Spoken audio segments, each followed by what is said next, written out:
يعني احنا دلوقتي اثبتنا انه موجود كده كده، واثبتنا ان الزمن مش ازلي وما بيحكموش ده كده كده. طب اصلا الكائن المطلق ده المفروض يكون عامل ازاي؟ على رأي محمد خالد، قهوتك وحصان.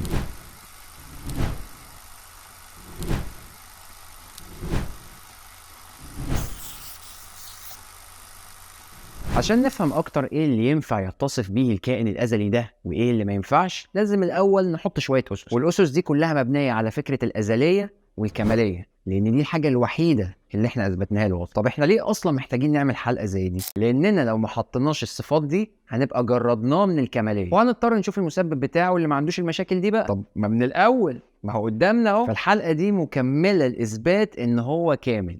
المهم، احنا اثبتنا الحلقه اللي قبل اللي فاتت ان الكائن ده بالضروره لازم يكون مطلق، ملوش حدود، كامل بذاته، ومن كماله ما نقدرش نقول انه متغير. فخلاص يعني النقطه دي قتلناها بحثا. تاني نقطه، لازم الكيان ده يكون غير مادي. وغير مادي هنا معناها ان احنا ما ينفعش نقيسه على القوانين اللي بنقيس بيها الكون. ما هو بالعقل كده ما ينفعش يبقى متكون مثلا من ذرات، ما ينفعش القوانين دي تحكمه، لانها لو حكمته تبقى ثبات، واحنا اتفقنا قبل كده ان ما ينفعش حاجه تسبقه. فطالما هو غير مادي يبقى احنا ما ينفعش نشوفه لان هتحكمنا قوانين الرؤيه، ما ينفعش نسمعه لان هتحكمنا قوانين السمع، ما ينفعش نلمسه لان هتحكمنا قوانين الجذب والتنافر، وكل القوانين دي ما ينفعش تطبق عليه لانها جت من بعد، فما ينفعش نتعامل معاه بالطريقه دي. وده يعني في الاوضاع الطبيعيه احنا ممكن نكسر القاعده دي عادي بشكل غير مباشر ما يمسهاش، وفي حالات معينه كده تابعه لصفات تانية هنثبتها له في الحلقه دي برضه، زي انه كل المعرفه مثلا، فحتما بيبقى سامعنا بس بمفهوم مختلف هنتكلم عنه قدام. وكده كده هو بيكسر القاعده دي براحته لانه كلي القدره، وهنتكلم عن دي كمان قدام، فهو يقدر يكسر القواعد دي عادي بس احنا ما نقدرش نكسرها. المهم يعني اللي عايزك تفتكره في النقطه دي بس هي انه كيان غير مادي. الصفه اللي بعد كده بقى هي ان احنا ما ينفعش نقسمه باي شكل، وده لان تقسيم الكيان ده هيعمل لنا مشكله من اتنين. اول مشكله يا اما هتكون ان يطلع لنا كيانين محدودين مش اكمل منه، وده منطقيا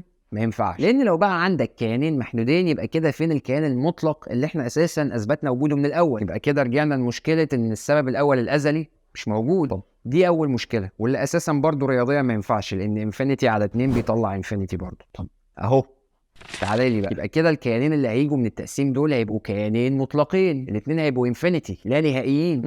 منطقيا وعلى ارض الواقع فتعدد الانفينيتي مرفوض، ده ينفع على الورق بس تيجي تطبقه على الواقع ما ينفعش. تعدد وجود اللانهائيه مرفوض، لان تعدد الانفينيتي ده هيستلزم نظام بيجمع الاثنين سوا، واللي هيخلي النظام ده بدوره يكون انفينيتي وشامل للاثنين، وفي الحاله دي هيبقى عندنا انفينيتي برضه مهما انقسم اللي جواها فهو ما بينقسمش وبيفضل حاجه واحده. يبقى من الاول الحاجه اللانهائيه ما ينفعش تتقاس، فكده من تمام الكماليه انه ما ينفعش يكون بيتقاس. اظن كده بقت حتميه، ما ينفعش اللانهائي يتقسم. خامس حاجة بقى هي إطلاق الحكمة والمعرفة، بمعنى إن من تمام الكمالية هو كمال الحكمة والمعرفة اللي يعتبروا أسباب لبعض. وهنا حتمية الشرط ده بتيجي من حاجة اسمها استحالة عدم، بمعنى إنه لو محدود الحكمة أو معدوم الحكمة فده هيخليه كيان ناقص، مش هيبقى كامل يعني. فلازم عشان يكون كامل إنه يكون حكيم وعليم، كل الحكمة والمعرفة. شفت بقى ازاي بيسمعنا وبيشوفنا؟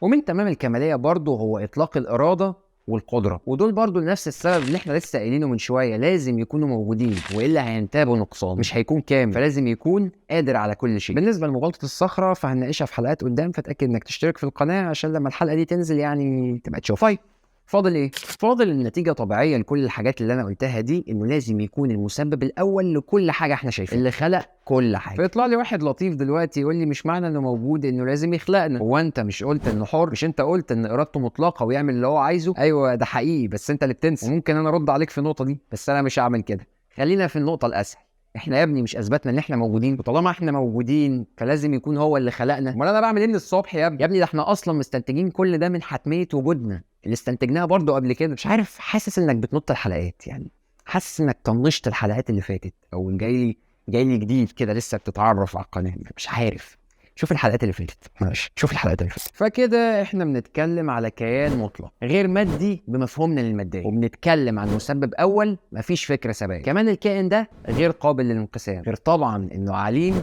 وحكيم وقادر وحر، وهو اللي خلق كل حاجه. كله حلو، كله حلو. طب بالصلاة على النبي كده بقى دي صفات إله، يعني تنسى بقى كلمة الكيان الأزلي اللي أنا عمال أقولها من أول السلسلة دي. إحنا هنستخدم بعد كده لفظ إله، تمام. يجي لي واحد دلوقتي يقول لي دي الصفات الذاتيه ومش كلها كمان، في الصفات الفعليه وفي الاختياريه. انت يا ابني ما قلتش اكتر من نص الصفات. اولا احنا بنثبت الصفات الحتميه اللي مفيش حتى ربوبي ينفع ينكرها. تاني حاجه انا بتكلم في الاطار العقلي وبس، وفي النقط اللي ما عليهاش خلاف عند الفرق. الصفات اللي جايه من النقل معروفه وبيتم اثباتها بالنقل، مش هتستفيد حاجه يعني لما تسمعها مني. بالنسبه بقى اللي مش عارف الصفات الفعليه والاختياريه فما تدققش يعني، دي مشاكل كده مع ناس تانية. ولحد هنا تكون الحلقه دي خلصت. اتمنى ان انا تكون وضحت الصوره اكتر عن الكيان الالهي اللي بنتكلم عنه، بس احب اقول لك ان الكلام في المواضيع دي لسه ما خلصش، لان في مصايب كتير ومشاكل فلسفيه هتقابلنا بسبب الحاجات اللي احنا اثبتناها دي، وهنحتاج نفصلها سوا ونرد عليها. فتاكد انك تشترك في القناه وتفعل الجرس عشان اول ما الحلقات دي تنزل توصلك. بس كده، انا عمرو جميل وده على الورق. سلام عليكم.